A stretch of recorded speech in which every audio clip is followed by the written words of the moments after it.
The city's hum was a constant pulse, its neon lights flickering through our apartment window, casting jagged shadows across the wooden floor. I sat on the couch, my laptop open but untouched, the air thick with the scent of takeout containers and Emma's lavender perfume, a reminder of her presence even when she wasn't here. She left an hour ago, her keys jangling, her voice sharp as she demanded to know why I'd been so quiet lately. I didn't answer, not because I didn't care, but because I was tired of her questions, her accusations, the way her insecurity turned every moment into a battle. I loved her, or at least I thought I did, but living with Emma was like walking on glass, and I was running out of ways to avoid the cuts. We'd been together for 2 years, drawn together by a spark in a downtown bar. Her laugh, her green eyes, the way she danced like no one was watching. But the Emma I fell for had faded, replaced by someone who saw threats in every glance, every text. She'd check my phone when she thought I was asleep, her fingers scrolling through my messages, her breath quick with suspicion. "Who's this?" she'd ask, holding up a work email, a friend's meme, anything she could twist into proof I was slipping away. I'd reassure her, my voice calm, my hands gentle, but it was never enough. Her jealousy was a storm, and I was drowning, holding on to hope that love could outlast her doubts. I worked as a freelance coder, my days spent in our cramped apartment. The city's hum a backdrop to lines of code and client calls. Emma worked at a boutique, her shifts unpredictable, her mood swings worse. She'd come home, her eyes scanning me for signs of guilt, asking where I'd been, who I'd talked to, even when I hadn't left the couch. Last week, she'd screamed about a barista who'd smiled too long when I grabbed coffee, her voice cracking as she accused me of flirting. I'd stood there, my favorite hoodie bunched in her fists, promising I was hers, always hers. But the promises felt hollow now, my love stretched thin by her control, her need to cage me to feel safe. I closed my laptop, the screen's glow fading, and stood, stretching, the wooden floor cool under my socks. The apartment was small, 600 square feet, a single bedroom, a kitchen that smelled of coffee and regret. My gaming console sat under the TV, my sneakers lined by the door, their laces frayed from city walks. I loved this place, our first home together, but it was starting to feel like a trap, every corner marked by her outbursts. I didn't want to give up, not yet. I remembered her softer moments, mornings when she'd hum while cooking eggs, nights when she'd curl into me, whispering she was sorry. I held on to those, believing we could find our way back. But the city's pulse seemed to mock me, its rhythm a countdown to something I couldn't name. I grabbed my jacket, needing air, the apartment's walls closing in. The city was alive outside, its streets buzzing with taxis, pedestrians, the neon glow of bars and shops. I walked, my sneakers scuffing the pavement, the air sharp with exhaust and street food. I was headed to the corner store, craving a soda, when a woman approached, her coat bundled against the evening chill. "Excuse me," she said, her voice hesitant, a map app open on her phone. "Can you help me find the art museum?" She looked lost, her eyes scanning the street signs, and I nodded, pointing down the block. "It's 2 streets over," I said, gesturing toward the neon-lit avenue. "Turn left at the coffee shop, then straight past the park. Can't miss it." She smiled, thanking me, and I turned to keep walking, the interaction brief, forgettable. But then I felt a prickle on my neck, the weight of eyes. I looked up, and there was Emma, her car idling at the light, her hands tight on the wheel, her green eyes locked on mine. The light changed, her car rolled forward, and our gazes held, hers sharp with something I couldn't read, anger, betrayal, a storm I'd seen too many times. My stomach dropped, the city's hum fading, the woman's footsteps already gone. It was nothing, a minute of directions, but I knew Emma, knew the story she'd weave, and as I walked home, the neon lights seemed to pulse with trouble I couldn't outrun. The city's pulse thrummed around me, its neon signs flickering against the dusk, the air sharp with the scent of hot pavement and distant street vendors' tacos. I stood on the sidewalk, my sneakers scuffed from the day's wander, my jacket unzipped despite the evening chill. I'd been headed to the corner store, craving a soda to cut to the weight of another fight with Emma, her accusation still ringing in my ears, her voice sharp, her green eyes searching my phone for sins I hadn't committed. 2 years with her had worn me down, her jealousy a constant storm, but I loved her, or at least a version of her that sometimes smiled, soft and unguarded. That love kept me walking, kept me hoping, until a stranger's voice pulled me out of my thoughts, setting a spark to a fuse I didn't see coming. "Excuse me," she said, her tone hesitant, a phone glowing in her hand, the map app's blue pulsing like a heartbeat. She was young, maybe mid-20s, her coat bundled tight, her dark hair tucked under a beanie. "Do you know how to get to the art museum?" Her eyes scanned the street signs, lost in the city's maze, and I paused, glancing at the neon-lit avenue, the museum's direction clear in my mind. "Yeah, it's easy," I said, pointing down the block, my voice calm, routine. "2 streets that way. Turn left at the coffee shop with the red awning, then straight past the park. It's got a big glass front, can't miss it." I gestured, tracing the path in the air, the city's hum, horns, chatter, a distant siren, filling the gaps. She nodded, her smile quick, grateful, and jotted a note on her phone. "Thanks. You're a lifesaver," she said, already stepping away, her boots clicking on the pavement. The whole thing took maybe 30 seconds, a blink in the city's rhythm. Nothing more than a kind word to a stranger. I turned to keep walking, the store's neon open sign beckoning, my mind back on Emma, her latest fight over a co-worker's text, her tears when I swore I was faithful. But then I felt it, a chill, not from the air, but from eyes boring into me, sharp and unyielding. I looked up, and it was Emma's car, a silver hatchback idling at the light, its headlights cutting through the dusk. Her hands gripped the wheel, her green eyes locked on mine, wide with a fury I knew too well. The stranger was gone, her footsteps faded, but Emma's gaze held me, accusing, as if she caught me in a crime. My stomach twisted, the city's hum fading to a low buzz, the neon signs, bar, tacos, pawn, pulsing like a warning. Our eyes held for a heartbeat, maybe 2, until the light turned green, her car lurching forward, her face vanishing into the traffic's flow. I stood frozen, my breath shallow, the sidewalk solid but unsteady under my sneakers. It was nothing, I told myself, my hands shoving into my pockets, the cold biting my knuckles. A minute, less, helping a lost tourist, no names, no numbers, just directions. But Emma's eyes, that look, betrayal raw and certain, told me she'd seen a story I hadn't written. I knew her, knew the storms her insecurity could brew, the way she'd turn a smile into a scandal. Last month, she'd screamed over a waitress who'd left a smiley face on our receipt, her voice cracking as she swore I flirted. I'd spent hours calming her, my hoodie damp with her tears, promising I was hers. But this, a stranger on the street, would be worse, and I felt the dread settle, heavy as the city smog. I walked on, the store forgotten, my steps slow, the air alive with the scent of exhaust and grilled onions from a food truck. The city was indifferent, its crowds weaving past, their laughter a contrast to the knot in my chest. I replayed the moment. The stranger's questioned my pointing Emma's eyes and tried to see it through her lens, but it was innocent, a nothing that shouldn't matter. Yet I knew it would, knew her jealousy would spin it into proof of whatever she feared most. I loved her, despite the fights, the control, the nights I'd lain awake wondering why I stayed. I wanted to believe we could fix it, that her soft moments, her laugh, her hand in mine, were worth the chaos. But as I neared our apartment, the neon glow dimming, I felt a tremor of fear, not her anger, but of what it might destroy. The city's pulse throbbed outside, its neon lights casting a sickly glow through the apartment window, the air heavy with the scent of rain-soaked pavement and distant street food. I climbed the stairs of our apartment, my sneakers heavy on the wooden steps, my heart pounding from the memory of Emma's eyes, sharp, accusing, locked on mine as she drove past me talking to a stranger.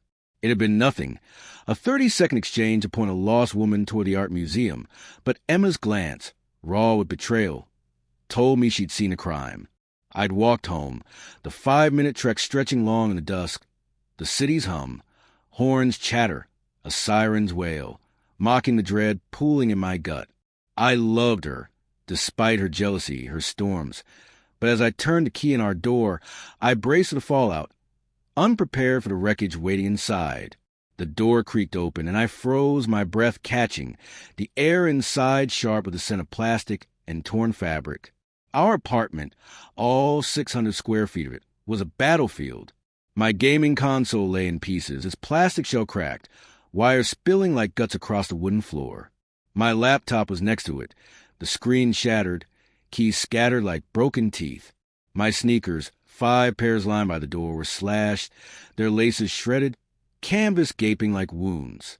The TV hung crooked, half torn from the wall, its screen spiderwebbed, useless. My favorite hoodies, 3 of them, gifts from friends, memories of better days, lay in a heap, sliced into ribbons, the fabric's frayed edges curling. I stood in the doorway, my jacket slipping from my hand, the city's neon glow seeping through the window, illuminating the chaos Emma had unleashed. My phone buzzed, a single ping that cut through the silence, and I pulled it out, my hands trembling. A text from Emma. I knew it. 3 words, cold and final, like a judge's gavel. I stared at them, the screen's light harsh, my pulse loud in my ears. Knew what? That I'd helped a stranger find a museum? That I'd pointed down a street for 30 seconds? The absurdity hit me, a laugh bubbling up, bitter and hollow, swallowed by the shock of the destruction around me. This wasn't just jealousy. It was rage, a storm I hadn't seen coming, though I should have. Emma's insecurity had always been a fuse, but this was an explosion, and I was standing in its ruins. I stepped inside, glass crunching under my sneakers, the air thick with the scent of spilled coffee from a shattered mug. The kitchen was untouched, its wooden counter gleaming, a cruel contrast to the living room's carnage. I sank onto the couch, the cushion sagging, and tried to piece it together. Emma had seen me with a woman, her car idling at the light, her eyes turning a moment of kindness into proof of betrayal. But this, smashing my console, my laptop, ripping my clothes, were beyond anything she'd done before. Last month, she'd thrown a plate when I'd stayed late at clients, her voice screaming I was cheating. I'd calmed her, held her, promised I was hers. But now, staring at my slash hoodies, I felt something shift. Love, yes, but buried under anger, confusion, and a growing sense of betrayal. I tried to call her, my fingers clumsy, the phone slipping in my grip. No answer, just her voicemail, her voice bright, from a time when she'd laughed more than she cried. I called again, then texted. What the hell, Emma? Talk to me. Nothing. The city's hum swelled outside. Taxis, laughter, a distant bass line. And I felt alone, the apartment's wreckage a mirror of what we'd become. I loved her, or at least the Emma who'd once danced with me in this room, her green eyes soft, her hands warm in mine. But this Emma, the one who destroyed everything I owned over a stranger's question, was someone I didn't know, and the realization stung, sharp as a glass underfoot. I walked to the window, the neon lights of a bar across the street pulsing, indifferent to my shock. I replayed the moment on the street, the woman's beanie, her map app, my quick directions, and tried to see it through Emma's eyes. A minute less of nothing, but to her, it was everything, a confirmation of fear she'd nursed for years. I'd spent so long proving I was faithful, dodging her accusations, soothing her tears, but this destruction was a line crossed, a storm I couldn't outrun. My notebook was in my bag, untouched, but I knew what I'd write.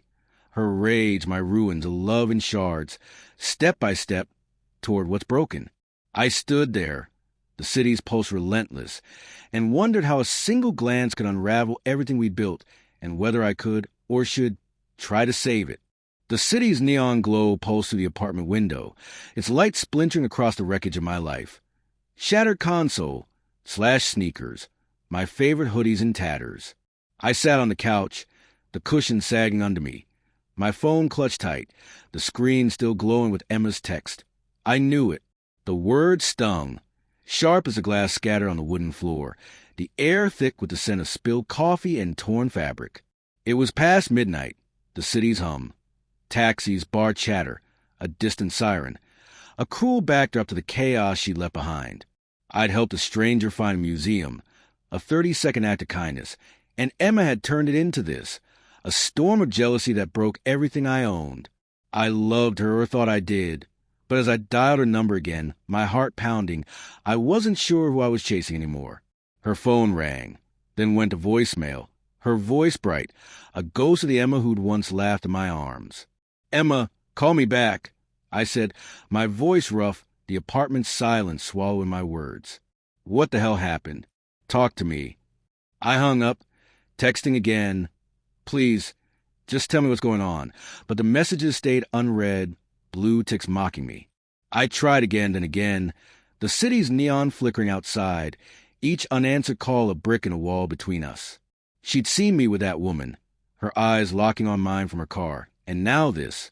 My laptop in pieces, my TV half ripped from the wall, her rage of language I couldn't read. I stood, pacing, the floor creaking, the air sharp with dust and regret.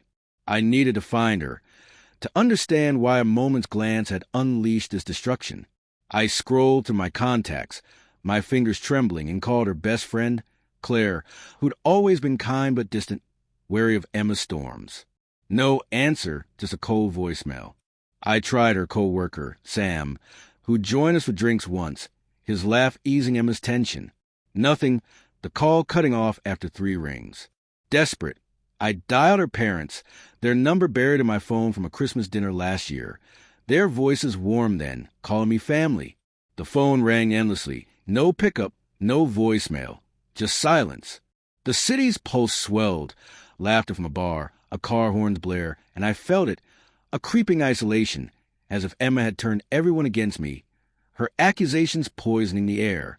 I grabbed my jacket, the only thing untouched, and headed out, the apartment door slamming behind me, the sound echoing in the stairwell. Emma's parents lived across town, a 5-kilometer trek. But I couldn't sit in that wreckage, waiting for answers that weren't coming. The city was alive, its streets buzzing with late-night crowds, neon signs, bar, diner, pawn, casting a glow that felt both cruel and familiar. I walked, my sneakers scuffing the pavement, the air cold with the scent of exhaust and grilled meat from a food truck. I replayed the moment on the street. The stranger's beanie, her map app, my quick directions, and tried to see through Emma's eyes, but it was nothing, a fleeting kindness she'd turned into betrayal. I loved her, had fought for her through every fight, every tear, but this destruction, this silence, was a wound I didn't know how to heal. The subway was faster, but I needed to walk, the city's rhythm a chance to think. I passed a park, its benches empty, the neon glow of a café spilling onto the sidewalk. Emma's jealousy had always been a fire, flaring at the smallest spark. A co-worker's text, a barista's smile. But this was different, a blaze that consumed everything I owned. I thought of our early days, her laugh in that downtown bar, her green eyes bright with hope. I'd promised to stay, to weather storms, but now, with my console broken, my hoodie slashed, I wondered if I'd been holding on to a dream that wasn't real. My phone stayed silent, no texts, no calls, her parents and friends a wall I couldn't breach. I reached her parents' street, a quiet row of brownstones, their windows dark, the air cool with the scent of damp leaves. I stood outside their door, my breath visible, and rang the bell, the chime faint in the night. No answer. I knocked, my knuckles raw, and waited, the city's hum distant now, the neon glow replaced by street lamps. I called her number again, the ring endless, and I felt it. Betrayal, not just from Emma, but from everyone who'd shut me out. I turned away, the pavement hard under my feet, and started the long walk home. The city indifferent, its pulse a reminder that I was alone, searching for someone who didn't want to be found. My notebook was back in the apartment, buried under the wreckage, but I knew what I'd write. Her silence, my search, a love in ruins, step by step, toward nothing. The highway loomed ahead, 5 kilometers away, and I walked, the weight of her absence heavier than the city itself. The city's pulse faded to a murmur as I stood outside Emma's parents' brownstone, its windows dark, the street lamps' glow casting shadows across the cracked sidewalk. My breath fogged in the late-night chill, the air sharp with the scent of damp leaves and distant exhaust, the 5-kilometer walk from our trashed apartment still heavy in my legs. It was past 1 a.m., the city's neon signs, bar, diner, dim in this quiet neighborhood, their hum replaced by the rustle of leaves. Emma's text, I knew it, and the wreckage she'd left, my shattered console / sneakers, torn hoodies, burned in my mind, her silence after my calls a wall I couldn't climb. I'd come here hoping for answers, for a trace of the woman I loved despite her storms. But as I rang the bell again, the chime hollow, I felt the weight of betrayal, not just hers, but everyone's. The door creaked open, and Emma's mother, Linda, stood there, her robe tied tight, her eyes tired but guarded. "Mark," she said, her voice low, cautious, like I was a stranger, not the guy who'd eaten Christmas dinner at her table. "What are you doing here?" Behind her, the hallway was dim, a wooden staircase leading to shadows, the air faintly warm with the scent of lavender candles, a reminder of Emma's perfume. I shifted, my sneakers scuffing the stoop, my jacket thin against the cold. "I need to find Emma," I said, my voice raw, the city's distant hum a faint pulse. She trashed our place, Linda. My console, my laptop, my clothes, everything. I helped a woman find a museum, 30 seconds, and she saw us, thought the worst. She sent me a text. I knew it, and now she's gone. Is she here? My hands trembled, not from the cold, but from the image of our apartment in ruins. Emma's rage a storm I couldn't outrun. Linda's face softened, but her eyes stayed distant, her hands clutching the doorframe. "She's not here, Mark," she said, her voice firm. "She hasn't been home in weeks. We don't know where she is." Her husband, Tom, appeared behind her, his glasses glinting, his silence louder than words. I waited, expecting more, an explanation, a hint, but they stood there, a wall quiet, their home a fortress I wasn't allowed to enter. "You don't know?" I said, my voice rising, the hurt spilling out. "She's your daughter, Linda. She destroyed everything I own, and you're saying she's just gone." I stepped closer. The stoops were creaking, but Tom raised a hand, his expression hard. "We can't help you," he said, his voice low, final. "Go home, Mark. Sort this out with her." The door closed, the lock clicking, leaving me on the stoop, the night's chill seeping into my bones. I stood there, my breath visible, the city's pulse faint.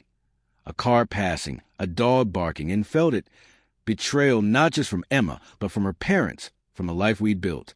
They called me family once, shared wine and stories. But now they shut me out, their silence as heavy as Emma's. I turned away, the 5-kilometer walk back to our apartment looming, the city's neon glow a distant promise of warmth. I walked, my sneakers heavy, the air sharp with the scent of wet asphalt and grilled food from a late-night truck. The streets were quieter now, the crowds thinning, the neon signs, pawn liquor, flickering like my fading hope. I replayed the moment with the stranger, her map app, my quick directions, Emma's accusing eyes, and tried to understand how it had come to this. I'd loved Emma through her jealousy, her fights, her tears, holding on to mornings she'd hum in the kitchen, her green eyes soft. But now, with my laptop broken, my hoodie slashed, her parents' door closed, I felt like I was chasing a ghost, someone who'd never trusted me, never believed in us. The city stretched around me, its buildings looming, the pavement hard under my feet.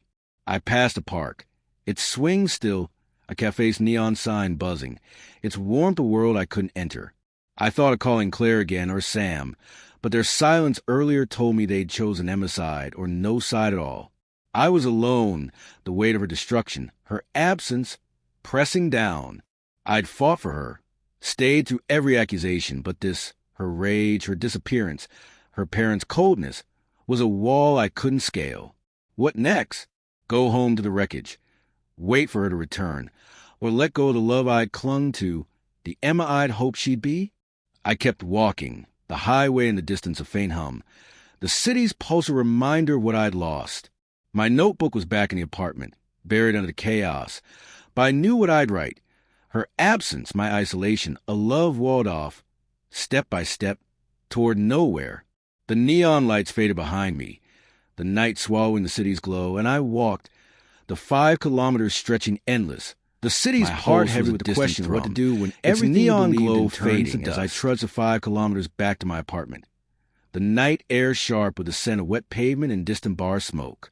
My sneakers dragged on the sidewalk. The weight of Emma's parents' words. She's not here, Mark. Heavy in my chest, their closed door fresh cut atop the wreckage of our home. My shattered console, slashed sneakers, torn hoodies, her text I knew at a tone I couldn't shake. It was past 2 a.m., the streets quiet, the city's hum, taxis, late-night laughter, softened by exhaustion, my own and the world's. I'd loved Emma, fought through her jealousy, her storms, but their silence, her destruction, left me adrift, and as I walked, the city indifferent, I wondered if I'd find her, or if I should stop looking. The neighborhood grew familiar, its neon signs, diner, pawn, flickering in the dark, the air alive with the scent of grilled onions from a food truck parked nearby. I was a block from home, the apartment's wreckage waiting, when a burst of light caught my eye, a street cafe tucked under a striped awning, its neon open sign buzzing, its table spilling onto the sidewalk. I slowed, drawn by the warmth, the clink of glasses, the murmur of voices, a world untouched by my chaos. Then I saw her, Emma, unmistakable, her blonde hair loose, catching the cafe's glow, her green eyes red-rimmed, wet, as she leaned into a booth, her shoulders shaking. A man sat beside her, his dark hair tousled, his arm around her, his hand stroking her back, his voice low, soothing. I stopped, my breath catching, the sidewalk cold under my sneakers, the city's pulse fading to a low buzz. I was across the street, half hidden by a parked car, but I saw it all. Emma's tears, her face buried in his shoulder, his fingers gentle, familiar, as if they'd done this before. She wasn't alone, wasn't hiding. She was here, in plain sight, pouring her pain into someone else, while I stood in the dark, my life in ruins from her rage. My stomach twisted, the cafe's neon casting jagged shadows, the air sharp with the scent of espresso and betrayal. I'd imagined her suffering, torn by her own jealousy. But this, her in his arms, already moving on, was a truth I hadn't braced for. I watched, frozen, my hands shoved into my jacket, the cold biting my knuckles. The man leaned closer, his lips brushing her forehead, her hand clutching his sleeve, a scene so intimate it felt like a theft, stealing the Emma I'd loved, the one I'd fought for through every accusation. I thought of our apartment, 600 square feet of shared dreams, now a graveyard of my belongings, my console in pieces, my laptop shattered, my hoodie slashed, because she'd seen me help a stranger for 30 seconds. Her text, I knew it, echoed in my mind, but now it shifted, not an accusation but confession, her own secret spilling into this cafe's light. She wasn't grieving us.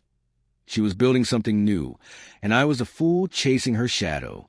The city stirred around me, a taxi's horn cutting through, the cafe's hum, laughter, clinking spoons, a cruel contrast to the ache in my chest. I replayed our years together, her laughter in that downtown bar, her green eyes soft in our early days, her jealousy creeping in, turning love into a cage. I'd stayed, soothing her fears, proving my loyalty, but this man, his arm around her, was proof she'd never trusted me, maybe never loved me the way I'd loved her. The wreckage she'd left wasn't just my stuff. It was us, and she walked away, into this cafe, into his arms, while I was left to search, to beg her parents for scraps of truth. I could have crossed the street, stormed the cafe, demanded answers, why she destroyed my life, why she was here, who he was, but my feet stayed rooted the pavement hard, the neon glow cold. I saw her now, not the Emma I'd hoped to save, but the one who'd chosen this, chosen him, over the life we'd built. The hurt was raw, but beneath it a clarity formed. I'd been fighting for a love that wasn't mine, a dream she'd already abandoned. I turned away, my sneakers scuffing, the city's pulse swelling, music from a bar, a couple's laughter, and started the last leg home, the apartment's ruins waiting, but the weight of her betrayal lighter, replaced by a resolve I hadn't felt before. The city's pulse was a faint hum, its neon lights dimming, as I trudged a final block to our apartment, the night air sharp with the scent of wet asphalt and distant cigarette smoke. My sneakers scuffed the sidewalk, each step heavy with the image of Emma in that cafe, her blonde hair glowing under the neon open sign, her tears falling as another man held her, his arm around her like she was his. It was 3 a.m., the streets nearly empty, the city's buzz, taxis, bar laughter, fading into a quiet that mirrored the ache in my chest. The wreckage she'd left, my shattered console, slashed sneakers, torn hoodies, her text I knew it, had driven me to search for her, only to find her not grieving but moving on. As I climbed the wooden stairs to our apartment, the doors creak a grim welcome. I saw our past in a new light, her accusations a mirror of her own betrayal. I sank onto the couch, the cushions sagging, the air thick with the scent of broken plastic and torn fabric, the neon glow from a bar across the street slicing through the window. The apartment was a ruin, my laptop screen cracked, my TV hanging crooked, my favorite hoodie shredded, destroyed because Emma saw me help a stranger find a museum for 30 seconds. Her text, I knew it, had felt like a dagger, her rage a storm I couldn't fathom, but now, after seeing her with that man, his hand on her back, her tears in his arms, it clicked. She'd accused me of cheating for years, her green eyes sharp with suspicion, her voice cracking over a co-worker's text, a barista's smile, a waitress's note. I'd been faithful, always, soothing her fears, proving my love, but maybe she'd been pointing fingers to hide her own guilt. I leaned back, the couch creaking, and closed my eyes, the city's hum, a distant horn, a drunk shout, fading as memories flooded in. Emma's first accusation came 6 months into our relationship, a late-night fight over a friend's group chat, her voice shaking as she swore I was flirting. I'd shown her my phone, let her scroll, my heart sinking as she cried, her insecurity a wall I couldn't climb. It happened again and again, her checking my texts at dawn, her screams over clients' email, her tears when I stayed late at work. "You're cheating," she'd say, her hands clutching my hoodie, her eyes pleading for a confession I couldn't give. I'd held her, promised I was hers, but now, the cafe's neon glow burned in my mind, her in his arms, and I saw it. She wasn't protecting us. She was projecting, her own secrets bleeding into her accusations. I stood, pacing, the wooden floor littered with glass, the air sharp with the scent of spilled coffee from a broken mug. The city's pulse swelled outside, indifferent, its neon signs, pawn, liquor, a cold witness to my clarity. Emma's jealousy had caged me, her control a chain I'd worn for love, but love didn't justify this. My console in pieces, my sneakers slashed, my life appended over a moment's kindness. I thought of her parents' closed door, their silence, her friends' unanswered calls, and now her with him, already building a new story while I chased her shadow. I'd been the fool, loyal to a fault, believing her tears, but the man in the cafe, his arm around her, was proof. She'd been the one slipping away, her accusations a smoke screen for her own betrayal. I pulled out my phone, the screen crackled working, and scrolled through old texts, her apologies, her promises to trust me, lies I'd swallowed. The city's hum was a low buzz, the neon light flickering, and I felt a shift, not just hurt, but resolve. This wasn't love, not anymore, it was destruction, and I wouldn't let it define me. She'd trashed my home, my belongings, my trust, and I'd let her because I'd loved her, but love didn't mean silence. I'd go to the police, file a report, let the law measure the damage she'd done. It wasn't revenge. It was justice, a line I'd draw to reclaim what was left of me. I thought of her green eyes, soft in our early days, but they were gone, replaced by the woman in the cafe, crying in another's arms, her betrayal clearer than any neon sign. I sat again, the couch creaking, the city's pulse a steady rhythm outside, music from a bar, a couple's laughter. My notebook was buried under the wreckage, but I didn't need it to know what I'd write. Her lies, my clarity, a love exposed, step by step, toward justice. The apartment's ruin surrounded me, the neon glow cold, but I felt lighter, the weight of her accusations lifting as I saw her for who she was. The highway waited beyond the city, a path I'd take alone, but first, I'd face her store with one of my own, not with rage, but with the truth she'd never given me. The city's pulse thrummed beyond the apartment window, its neon lights slicing through the dawn, casting jagged shadows across the wreckage of my life. Shattered console, slashed sneakers, torn hoodies strewn like casualties. I stood in the living room, my phone heavy in my hand, the air thick with the scent of broken plastic and stale coffee, the weight of Emma's betrayal clearer than ever. It was 6 a.m., the city stirring, taxis honking, early commuters' footsteps, a rhythm that felt both foreign and grounding after a sleepless night. Seeing her in that café, crying in another man's arms, had flipped a switch. Her accusations of my cheating, her text I knew it, her destruction of our home weren't about me. They were hers, her guilt projected onto my loyalty. I decided to act, not with anger, but with justice, and as I dialed police, the city's hum steadied me, a witness to the line I was drawing.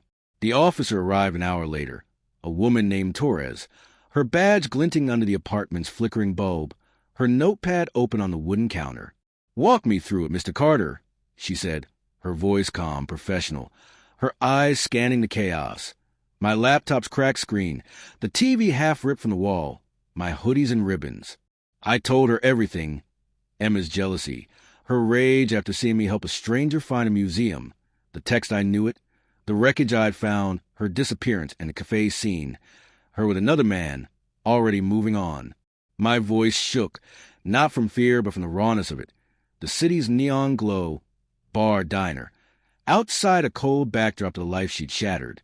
Torres nodded, jotting notes, her pen scratching softly, and asked to take photos, her cameras flashed harsh against the ruins. We cataloged the damage, the air sharp with dust and regret. The console, a $400 gift from my brother, was unsalvageable, its plastic shell cracked. My laptop, my freelance coding lifeline, was totaled $3,200 gone. 5 pairs of sneakers, some sentimental, tallied $1,000. The TV, our first big buy together, another $800. My hoodies, irreplaceable, were less about cost and more about memory. Concerts, road trips, nights with friends before Emma's jealousy pushed them away. Torres estimated thousands in damages, her voice steady as she explained the process. A report, a possible warrant, a civil claim if Emma was found. "This is vandalism, plain and simple," she said, handing me a case number. The paper crisp in my trembling hand. "We'll do what we can to locate her." I thanked her, the door closing with a creak, the city's pulse swelling. Delivery trucks, street vendors' calls, as the neon signs brightened in the morning light. Alone again, I sat on the couch, the cushions sagging, the case number a small anchor in the storm. I'd loved Emma, held her through her accusations, her tears, believing we could outlast her insecurity. But her in that man's arms, her destruction here, showed me she'd been running from her own guilt. Her text a confession, not a verdict. Filing a report felt right. Not revenge, but reclaiming of my life, a step away from the cage her jealousy had built. My phone buzzed, not Emma but Jake, a friend from college I'd barely seen since Emma's fights drove a wedge between us. Heard from Claire, his text read, "You okay? What happened?" I stared. The screens glow soft, the city's on a faint pulse, music from a cafe, a siren's wail. Claire must have heard from Emma or someone, but Jake's words were a lifeline, a reminder who I'd been before her control. I called him, my voice hoarse, and spilled it all. The stranger, the wreckage, the cafe, the police. "Man, that's messed up," he said, his voice warm, steady. "Come crash at my place. We'll figure this out." He offered to call Sarah, another friend Emma had pushed away, and by noon, they were at the apartment, their presence a balm against the neon-lit ruins. We sat on the floor, the wooden boards creaking, the air lighter with their laughter, their stories of old nights, karaoke bars, beach trips, before Emma storms. Sarah hugged me, her eyes soft, and Jake clapped my shoulder, his grin wide, promising beers and a couch until I sorted things out. The city's pulse was alive outside, crowds, horns, a street performer's guitar, and I felt a flicker of hope, a return to a self I'd lost. The police report was filed, the damage counted. But their support, their belief in me, was more than I'd expected. Emma's betrayal had broken my home, but it hadn't broken me. And as I packed a bag, the neon signs glowing, I knew I'd fight for justice, not for her, but for the life I deserved. The city's pulse thrummed outside the courthouse, its neon signs muted by the morning light, the air sharp with the scent of wet pavement and coffee from a nearby cart. I stood on the marble steps, my sneakers scuffed, my suit borrowed from Jake, the fabric stiff against my shoulders. It had been weeks since I'd filed a police report, since Officer Torres cataloged the wreckage in my apartment. Shattered console, broken laptop, slashed sneakers, torn hoodies. And since I'd seen Emma in that cafe, her tears falling in another man's arms. The city's hum, horns chatter, a distant busker's guitar, was a steady backdrop as I entered the courtroom, its wooden benches creaking, the air heavy with polish and tension. Today, I'd face Emma, not to save us, but to seek justice for the life she destroyed, my heart steady with the resolve her betrayal had forged. The courtroom was small, its fluorescent lights harsh, the judge's bench looming over rows of seats where a few strangers sat, their eyes curious. I took my place beside my lawyer, a pro bono advocate Jake's friend had recommended. Her briefcase open, the police report and photos of the damage spread out. Emma sat across the room, her blonde hair pulled back, her green eyes downcast, her lawyer whispering in her ear. She looked smaller, fragile, her hands folded tightly, and for a moment I saw the Emma I'd loved, her laugh in our early days, her warmth before jealousy took hold. But the memory faded, replaced by the truth, her text I knew it, her rage that broke my home, her with him, moving on while I picked up the pieces. The judge, a woman with gray hair and a sharp gaze, called the case, her voice cutting through the room's hum. My lawyer presented the evidence. Photos of the shattered console, for $100 gone. The laptop, $3,200, my freelance lifeline. The TV, $800. 5 pairs of sneakers, $1,000. My hoodies, priceless for their memories. Officer Torres testified, her voice calm, detailing the vandalism, the estimated $5,500 in damages. The text I knew it as proof of Emma's intent. I spoke, my voice steady but raw, recounting the stranger on the street, the 30-second directions to the museum, Emma's accusing eyes from her car, the wreckage I found, her silence, and the cafe, her with another man, her tears not for us but for her new life. The city's pulse seemed to echo outside, a faint reminder of the world moving on. Emma's lawyer stood, his tie too bright, his voice smooth as he painted her as the victim. My client acted under emotional distress, he said, gesturing to Emma, who dabbed her eyes, her face a mask of sorrow. She believed Mr. Carter was unfaithful, based on a pattern of behavior, and her reaction, while regrettable, was a cry for help. He showed texts, mine, pleading for her to talk, twisted to sound desperate, obsessive, and claimed she'd been heartbroken, her jealousy justified by my indiscretions. Emma spoke, her voice trembling, saying she loved me, trusted me, but saw me with that woman and snapped, her world crumbling. The courtroom was silent, the wooden benches creaking as I shifted, my anger rising. She was lying, rewriting our story to dodge the truth. I leaned toward my lawyer, whispering, she was with someone else that night. She nodded, standing to cross-examine, her question sharp. Miss Thompson, where were you after leaving the apartment? Did you meet someone else that night? Emma faltered, her eyes darting, claiming she was alone, but my lawyer pressed, citing the cafe, my account of the man comforting her. The judge's gaze hardened, and I saw it. Emma's mask slipping, her story unraveling. My lawyer closed with the facts, the damages, the text, my loyalty, Emma's absence. The city's hum, a siren, a vendor's shout, seemed to fade, the courtroom a bubble where truth finally held weight. The judge ruled in my favor, her voice firm, awarding $5,500 in compensation, citing Emma's deliberate and malicious actions. Emma's eyes met mine, not with anger but defeat, and I felt no victory, only a hollow relief. The gavel fell, the sound sharp, and I walked out, the marble steps cool under my sneakers, the city's pulse swelling, traffic, laughter, a street performer's tune. I'd loved her, fought for her through every accusation, but her lies, her betrayal, had freed me. Jake and Sarah waited outside, their hugs warm, their voices promising drinks, a new start.